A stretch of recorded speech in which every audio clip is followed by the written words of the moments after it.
So let's to kick this off, ethical monogamy and polyamory. A lot of people there are a lot of common misconceptions, and I love that the show is addressing those. Yep. Why do you think it works and can work for some couples? So when we're talking about ethical non-monogamy, we are specifically talking about being in relationship with more than one person and having the knowledge and understanding and consent that this is happening and being aware of the risks, right? It's not just cheating or an excuse to cheat or people just getting involved in a dynamic because someone else has cheated. Okay. I'm sorry, say the other part of your question. So it's why do you think it works and can work for couples? Yeah. And because it's a real relationship structure that's been around since forever, it's just being popularized now, but it's a real relationship structure. Is the reason it works is because we all have an innate desire for connection. We all are wired for connection, and we can be connected to multiple people and things at the same time.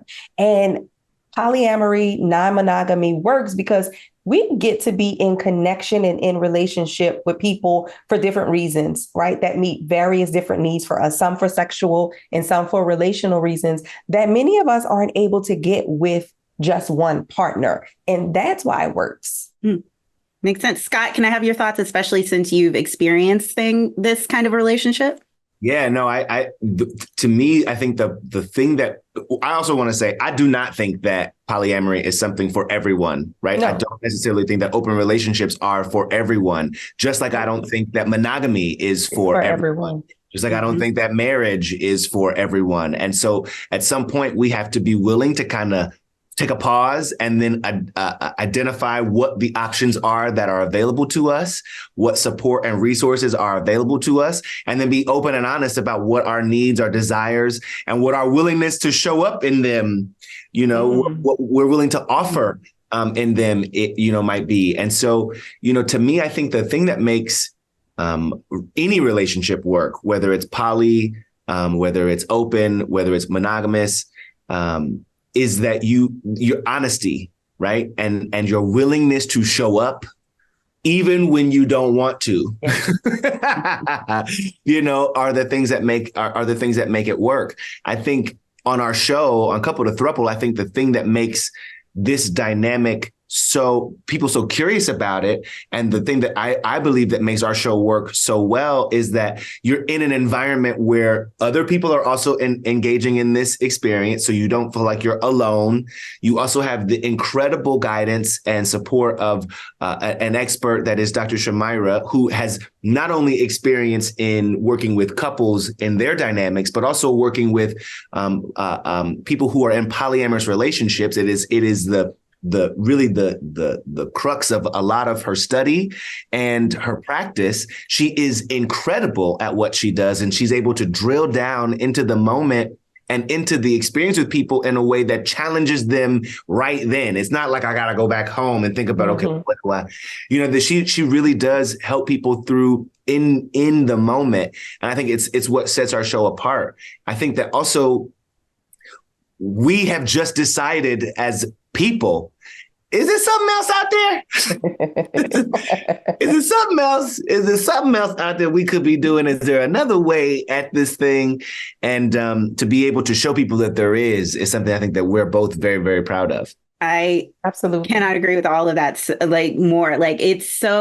It's such a great venue for people to see it because it's a throuples retreat. Right. It's more like a couples throuples retreat, because that's the other aspect about it that I really appreciate is that y'all are like, we need to make sure that you are actually okay with this versus, oh, you say it and it's fine. Like the whole testing of the boundaries is crucial to that. And I think a lot of people will identify and that will allow them to connect with the show more. Were there any couples right off the jump, when you first met them and interacted with them, that you were like, ooh, they're going to struggle with this? Girl, I was worried about everybody. I'm going to just be honest. I was just about to say that. I was worried about everybody. These are non-monogamous couples, And so when you have non-monogamous people trying to enter into, these were monogamous couples right? And when you have monogamous couples with their monogamous values, trying to enter into non-monogamous spaces where their values have to shift, it's difficult for them. And so that's why I was like, it's going to be important for me to be like Scott. Scott was like a champion for these people. Like he just really, everybody loved Scott because Scott was so relatable. But when you have someone as supportive as Scott, sometimes when people see the expert on the show, they're like, oh, they're going to be tight-lipped. And it's like, I don't run a tight ship, but as Scott mentioned, I'm going to be with you in the moment. And Scott was such a champion. But when you are dealing with specifically thruples, right, which is one of the hardest dynamics in polyamory, because you have a couple who have been together for as long as they have been together, and they want to invite someone else into their relationship. Specifically on couples of throuple, this someone else is someone who is willing and wants to join another couple, right? And so that was the great part, but that was also the challenging part for everyone involved. So as Scott mentioned, we were worried about them all because we wanted them all to be able to have this experience that was immersive for them, but that was also true to who they were, and it reflected what their goals and their values were. Whether their values were more centered around monogamy or not, they needed to know that to figure out whether or not non-monogamy, specifically polyamory in this throuple life, is for them. Right.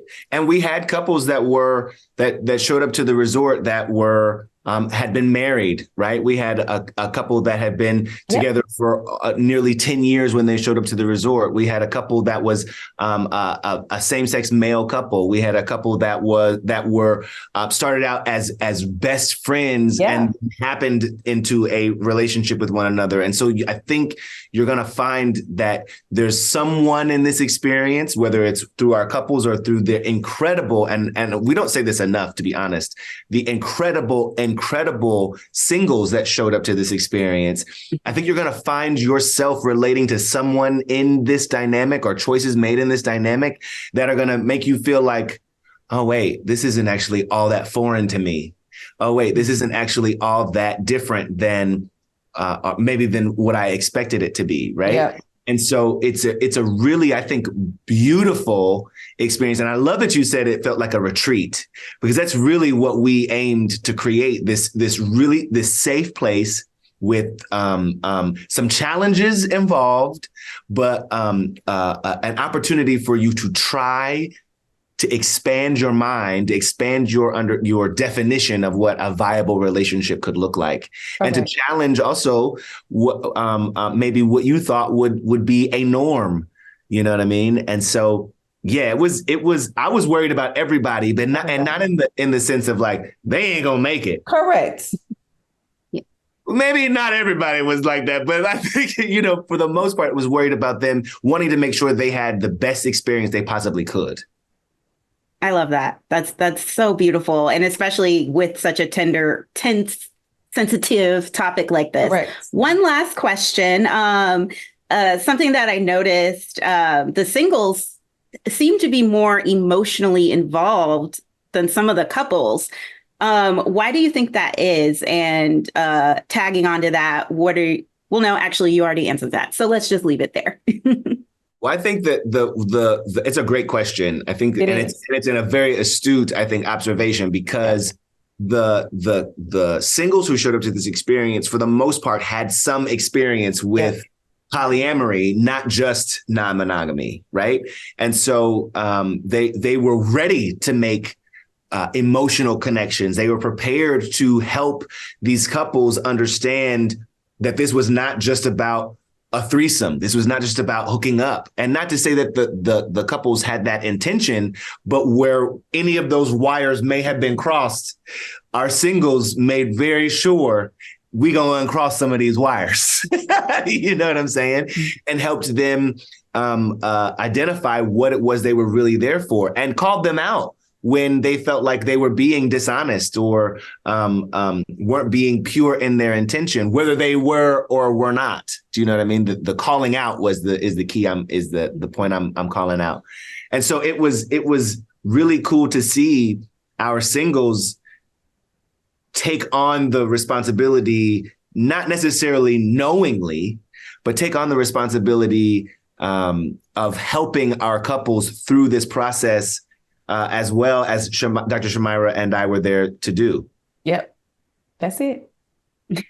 I love it. Thank you so much. No, like, that's it. That's absolutely, you nailed it, because as you mentioned, many of the singles were experienced in polyamory already. And to their surprise, what they realized was that this wasn't going to be maybe what they envisioned it would be, right? It was going to take work from everyone's part in order for there to be some form of equity in this throuple, right? And also some of them you're going to see where some of them may have felt like, and I probably shouldn't tell you this, but some of them are probably going to see where they should have even taken a step back instead of a step forward, right? And so a lot is going to unfold in couples to throuple. So everybody just needs to stay tuned to Peacock for the unforeseeable future.